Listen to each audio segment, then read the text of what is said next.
ஆதியாகமம் அதிகாரம் 2. இவ்விதமாக வானமும் பூமியும் அவைகளின் சர்வசேனையும் உண்டாக்கப்பட்டுத் தீர்ந்தன.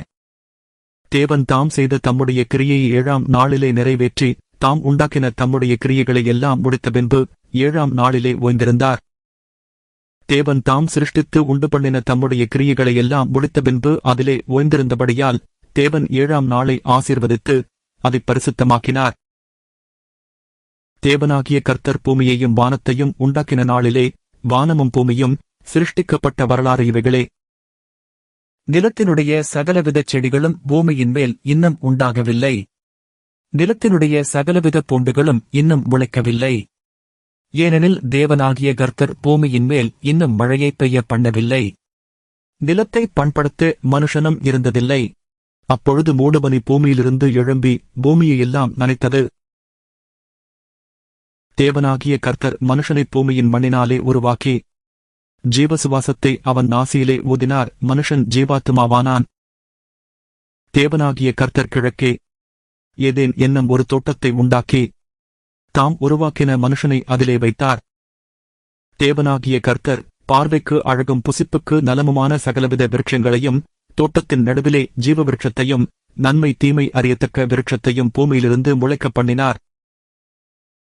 தோட்டத்துக்கு தண்ணீர் பாயும்படி ஏதேனிலிருந்து ஒரு நதி ஓடி அங்கே இருந்து பிரிந்து 4 பெரிய ஆறுகளாயிற்று. முதலாம் ஆற்றுக்குப் பைசோன் என்று பேர். அது ஆவிலா தேசம் முழுவதையும் சுற்றி ஓடும்.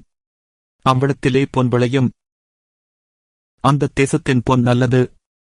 அவ்விடத்திலே பிதோலாகும் கோமேதகக் கல்லும் உண்டு. 2ஆம் ஆற்றுக்கு கீகோன் என்று பேர். அது எத்தியோப்பியா தேசம் முழுவதையும் சுற்றி ஓடும். 3ஆம் ஆற்றுக்கு இதெக்கேல் என்று பேர். அது அசீரியாவுக்கு கிழக்கே ஓடும். 4ஆம் ஆற்றுக்கு எபிராத்து என்று பேர்.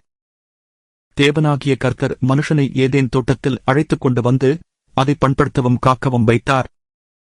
தேவனாகிய கர்த்தர் மனுஷனை நோக்கி, நீ தோட்டத்திலுள்ள சகல விருட்சத்தின் கனியையும் புசிக்கவே புசிக்கலாம். ஆனாலும் நன்மை தீமை அறியத்தக்க விருட்சத்தின் கனியை புசிக்க வேண்டாம். அதை நீ புசிக்கும் நாளில் சாகவே சாவாய் என்று கட்டளையிட்டார். பின்பு தேவனாகிய கர்த்தர் மனுஷன் தனிமையாயிருப்பது நல்லதல்ல, ஏற்ற துணையை அவனுக்கு உண்டாக்குவேன் என்றார். தேவனாகிய கர்த்தர் வெளியின் சகலவித மிருகங்களையும் ஆகாயத்தின் சகலவித பறவைகளையும் மண்ணினாலே உருவாக்கி ஆதாம் அவைகளுக்கு என்ன பெயரிடுவான் என்று பார்க்கும்படி அவைகளை அவனிடத்தில் கொண்டு வந்தார்.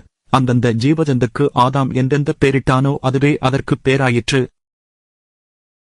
அப்படியே ஆதாம் சகலவித நாட்டு மிருகங்களுக்கும் ஆகாயத்து பறவைகளுக்கும் சகலவித காட்டு மிருகங்களுக்கும் பேரிட்டான். ஆதாமுக்கோ ஏற்ற துணை இன்னும் காணப்படவில்லை. அப்பொழுது தேவனாகிய கர்த்தர் ஆதாமுக்கு அயர்ந்த நித்திரையை வரப்பண்ணினார். அவன் நித்திரையடைந்தான். அவர் அவன் விலா எலும்புகளில் ஒன்றை எடுத்து அந்த இடத்தைச் சதையினால் அடைத்தார். தேவனாகிய கர்த்தர்தாம் மனுஷனில் எடுத்த விலா எலும்பை மனுஷியாக உருவாக்கி அவளை மனுஷனிடத்தில் கொண்டு வந்தார். அப்பொழுது ஆதாம், இவள் என் எலும்பில் எலும்பும் என் மாம்சத்தில் மாம்சமுமாய் இருக்கிறாள். இவள் மனுஷனில் எடுக்கப்பட்டபடியினால் மனுஷி எண்ணப்படுவாள் என்றான். இது நிமித்தம் புருஷன் தன் தகப்பனையும் தன் தாயையும் விட்டு தன் மனைவியோடே இசைந்திருப்பான்.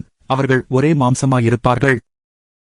ஆதாமும் அவன் மனைவியுமாகிய இருவரும் நிர்வாணிகளாயிருந்தும் வெட்கப்படாதிருந்தார்கள்.